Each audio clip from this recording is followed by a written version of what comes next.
ஒரு நாள் ஒரு அழகான பசுமையான காடு. அதில் சிறிய எறும்புராணி மற்றும் அவள் தோழிகள் உணவு தேடி பயணித்துக் கொண்டிருந்தன. அவைகள் ஒரு பெரிய மரத்தின் அடியில் ரொட்டி துண்டு கண்டுபிடித்தன. வாவ், இதுதான் நம் நாளைய உணவு. ஆனால் இன்னும் கொஞ்சம் தேடலாம். அதற்குள் வானம் இருண்டது. கருமேகங்கள் வந்து சூழ்ந்தன. மழைத்துளிகள் விழத் தொடங்கின. சிறிய எறும்புகள் பயந்து ஓடின. அதற்குள் ஒரு பெரிய மழைத்துளி விழுந்து ஒரு எறும்பை தள்ளிவிட்டது. அம்மா, உதவி! அதைக் கேட்ட மற்ற எறும்புகள் ஒன்றிணைந்தன. அவை கயிறு போல் ஒரு நீண்ட வரிசை அமைத்து அந்த எறும்பை மீட்டன.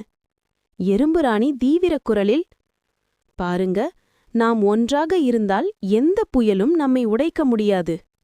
மழை நின்ற பிறகு அவைகள் தங்கள் குடியிலே திரும்பின. அனைவரும் சந்தோஷமாக குரல் கொடுத்தனர். ஒற்றுமையே வலிமை. இப்படிதான் சிறிய எறும்புகளும் நமக்கு சொல்லிவிட்டன. நாம் ஒன்றாக இருந்தால் எந்த பிரச்சனையையும் வெல்லலாம்.